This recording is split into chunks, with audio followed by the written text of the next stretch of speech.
Bonjour et bienvenue dans Africa News Today, votre rendez-vous d'information hebdomadaire. Je suis Edwige Jomanissa et voici les titres. À Goma, la violence s'intensifie. Des habitants accusent les rebelles du M23 qui contrôlent la ville d'avoir exécuté plusieurs jeunes ce week-end. Le gouvernement congolais a dénoncé un climat de terreur et pointe du doigt le Rwanda. Face à l'avancée du M23 à l'est du pays, le président Félix Tshisekedi réagit. À l'issue d'une réunion avec les députés et sénateurs de sa coalition, il a annoncé une refonte de l'armée et la formation d'un gouvernement d'unité nationale. Et pour terminer ce journal, direction Kigali avec le Tour du Rwanda. Le Belge Aldo Taieux a marqué les esprits en s'imposant lors du prologue, parcourant les 4,1 km en 3 minutes et 48 secondes. En République démocratique du Congo, la situation est de plus en plus tendue à Goma. Depuis samedi, des habitants dénoncent l'exécution de plusieurs jeunes par les rebelles du M23. Un massacre qui aurait eu lieu dans le quartier de Katoyi, à l'ouest de la ville, alors que le gouvernement congolais parle d'un climat de terreur et accuse le Rwanda. Depuis samedi, des civils dénoncent sur les réseaux sociaux l'exécution de plusieurs jeunes à Goma par les rebelles du M23. D'après des témoignages, le massacre aurait eu lieu dans le quartier de Katoyi, à l'ouest de Goma, faisant une dizaine de morts. L'identité des victimes reste floue. Certains parlent d'étudiants, d'autres de combattants Wazalendo ou de militaires FARDC. Sur X, le porte-parole du gouvernement congolais Patrick Mouyaya a dénoncé un climat de terreur dans la ville contrôlée par le M23. Depuis l'occupation de la ville de Goma par l'armée rwandaise et ses supplétifs, notre population vit sous une terreur constante. Des pillages, actes répétitifs de vandalisme, enlèvement d'enfants, violences sexuelles, enrôlement forcé des jeunes, règlement de comptes, exécutions sommaires, le chapelet des crimes odieux commis par le Rwanda. Ces hordes et ces pantins s'allongent chaque jour. Le M23 n'a pas encore réagi à ces accusations, mais selon des habitants, il traque toute personne suspectée d'être liée à l'armée congolaise ou au groupe d'autodéfense. Depuis plusieurs semaines, le groupe rebelle soutenu par l'armée rwandaise a pris le contrôle de Goma, ville stratégique à l'est de la RDC, après une avancée rapide dans le nord Kivu. Ils ont conquis plusieurs localités clés face à une armée congolaise en difficulté, dont la dernière, la ville de Bukavu, capitale du sud Kivu. Face au M23, le président congolais Félix Tshisekedi durcit le ton. Samedi, lors d'une rencontre avec les membres de sa coalition, il est resté ferme sur son refus de dialoguer avec le groupe armé. Il envisage également une refonte de l'armée et la formation d'un gouvernement d'unité nationale, une stratégie qui vise à renforcer la riposte alors que les combats se poursuivent dans l'est du pays. Il se dit déterminé à mettre fin aux violences qui s'intensifient dans l'est du pays.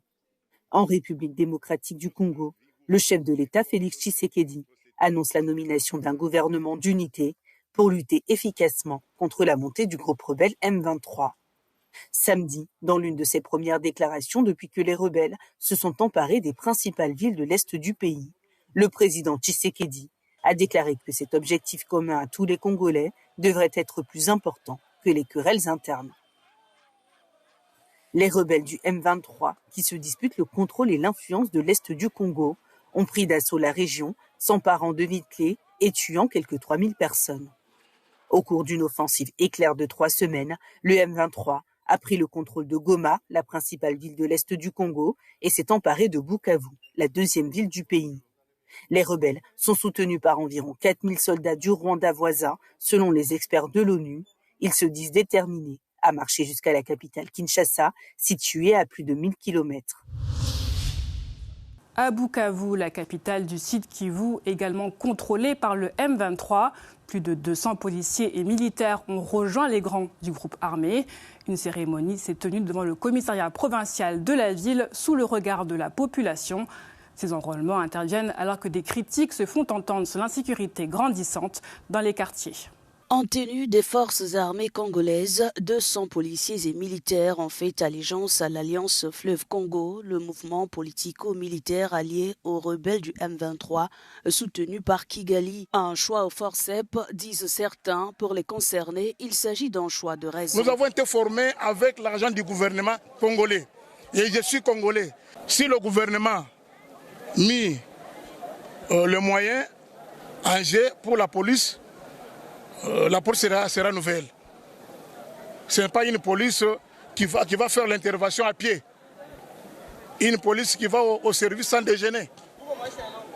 Alors qu'une résolution du Conseil de sécurité a demandé le retrait des rebelles du M23 et de l'AFC des territoires qu'ils occupent, ces derniers usent parfois de force et planent sur les mauvaises conditions de vie de couches vulnérables pour imposer un gouvernement parallèle. Toutes ces armes doivent être retirées de la population pour qu'elle vive en paix. Nous allons travailler ensemble pour assurer la sécurité. La sécurité, c'est justement ce qui fait défaut dans les territoires occupés par ces hommes armés. Depuis la progression des rebelles, l'ONU a enregistré des milliers de morts et des centaines de blessés. Dans le camp du M23 AFC, l'objectif est clair, prendre Kinshasa à tout prix. Les policiers qui nous rejoignent veulent travailler avec nous pour libérer le pays et lutter contre le tribalisme, l'exclusion et la mauvaise gouvernance. Ces policiers ont été transportés à Goma en compagnie de dizaines d'autres. Notons que ces enrôlements interviennent alors que l'insécurité fait rage dans les territoires occupés par le M23 et leurs alliés rwandais. Le Tour du Rwanda 2025 a démarré en force à Kigali.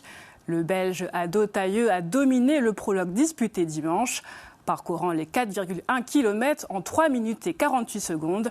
Une performance qui annonce une édition relevée, marquée par le retour du champion 2023 Enoch Milurban et la présence de plusieurs grands noms du cyclisme. Le coureur belge Aldo Taieux a remporté le prologue du Tour du Rwanda 2025 dimanche. Sous les couleurs de l'Auto Desni Devo, il a parcouru les 4,1 km du contre-la-montre individuel entre la BK Arena et le stade Amaoro en 3 minutes, 48 secondes et 91 millisecondes.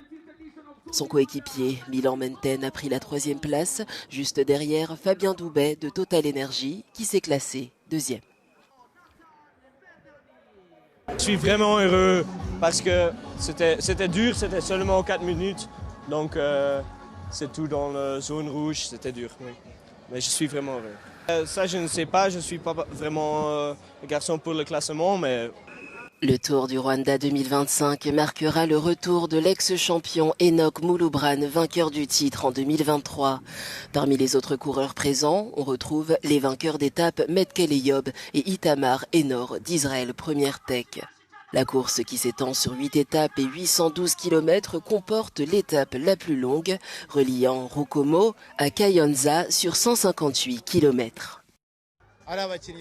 Nous avons ici 69 joueurs. Et ils ont tous fait un travail formidable aujourd'hui. Nous sommes impatients de porter le jeu en dehors de Kigali à partir de demain. Nous profitons également de cette occasion pour créer un plan d'infrastructure et une feuille de route appropriée pour les championnats du monde de cyclisme sur route de l'UCI. Malgré les tensions récentes dans l'est de la République démocratique du Congo, notamment l'implication du groupe rebelle M23, la course s'est déroulée sans incident de sécurité. Cette édition revêt une importance particulière puisqu'elle sert de préparation pour les championnats du monde de cyclisme sur route de l'UCI prévus en septembre prochain.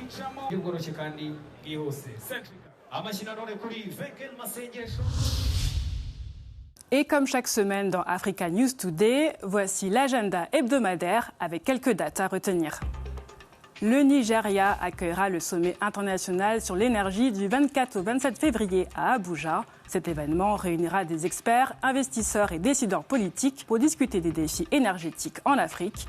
Il permettra également d'explorer des opportunités d'innovation vers des sources plus durables. La communauté musulmane observera la nuit du doute le 28 février pour déterminer le début du mois sacré du Ramadan. Cette soirée est dédiée à l'observation du croissant lunaire afin de confirmer la date du premier jour de jeûne.